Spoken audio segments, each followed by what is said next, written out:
চাঁপাইনবাবগঞ্জ এই জেলার নাম শুনলে সর্বপ্রথম যেটি মাথায় আসে তা হচ্ছে আম। আসলে কি চাঁপাইনবাবগঞ্জ শুধু আমের জন্যই বিখ্যাত? মোটেও না।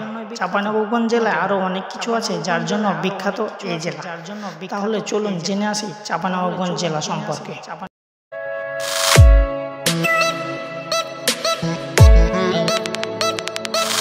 চাঁপাইনবাবগঞ্জ জেলা এটি বাংলাদেশের উত্তরবঙ্গে সীমান্তবর্তী একটি জেলা যা রাজশাহী বিভাগের অন্তর্ভুক্ত। চাঁপাইনবাবগঞ্জ জেলার আয়তন প্রায় 1702 বর্গ কিলোমিটার। এখানে উপজেলা রয়েছে মোট 5টি। এর মধ্যে চাঁপাইনবাবগঞ্জ সদর, শিবগঞ্জ, ভোলাহাট, নাচল এবং গোমস্তাপুর। তবে চাঁপাইনবাবগঞ্জ প্রথমেই চাঁপাইনবাবগঞ্জ নামে পরিচিত ছিল না। যখন বাংলাদেশ বিভিন্ন জনপদে বিভক্ত ছিল তখন চাঁপাইনবাবগঞ্জ জেলা ছিল গৌড় জনপদের অধীনে।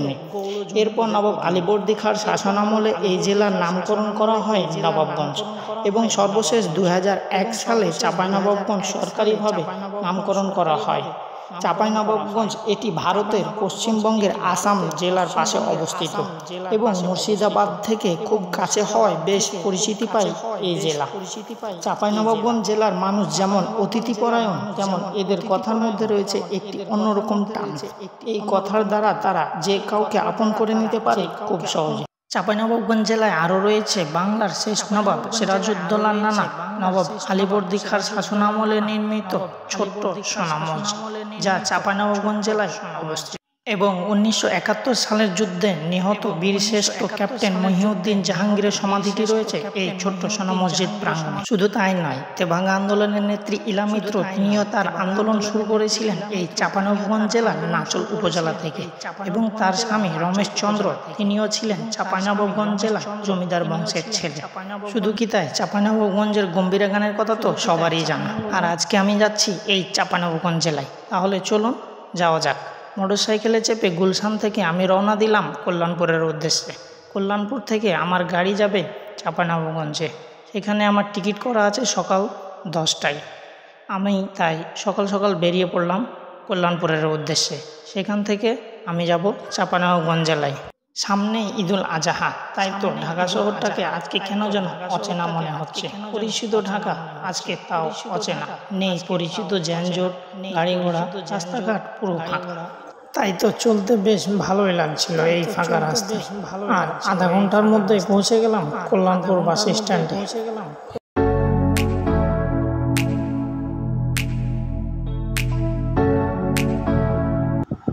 কল্যাণপুর থেকে হাঁটি হাঁটি পা পা করতে করতে যখন আমাদের গাড়ি চাঁপাইনবাবগঞ্জের উদ্দেশ্যে রওনা দিল তখন ঘড়িতে বাজে সকাল 11টা।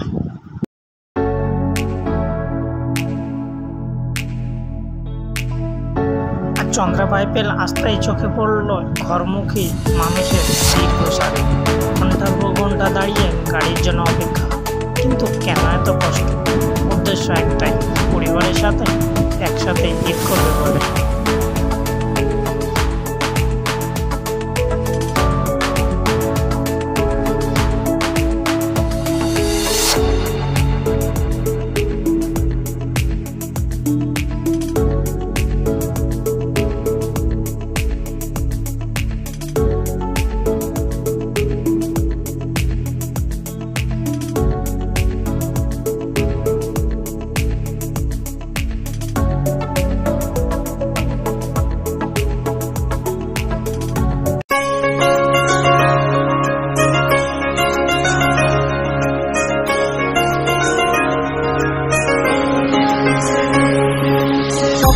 টানে দিলাম পাড়ি অচিন পথে আপন ছাড়ি।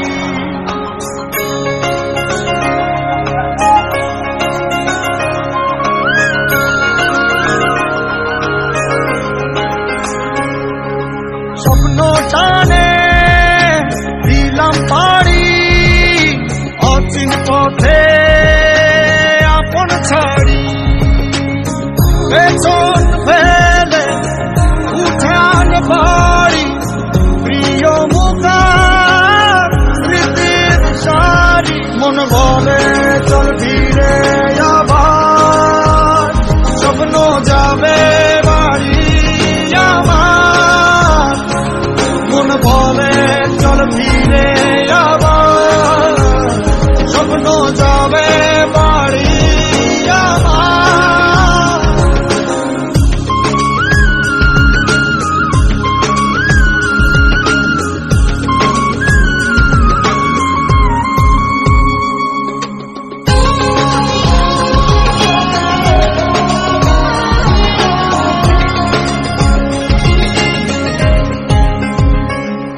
আসছে সেদিন বছর ঘুরে দিচ্ছে রে ডাক আপন সুরে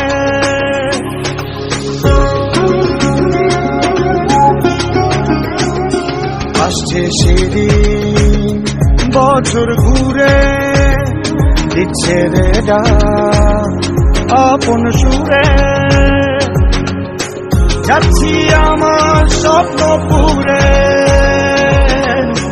চেনা পথের বহু দূরে এই তো সময় ফিরে আসা স্বপ্ন যাবে বাড়ি আমার এই তো সময় ফিরে আসা স্বপ্ন যাবে বাড়ি আমার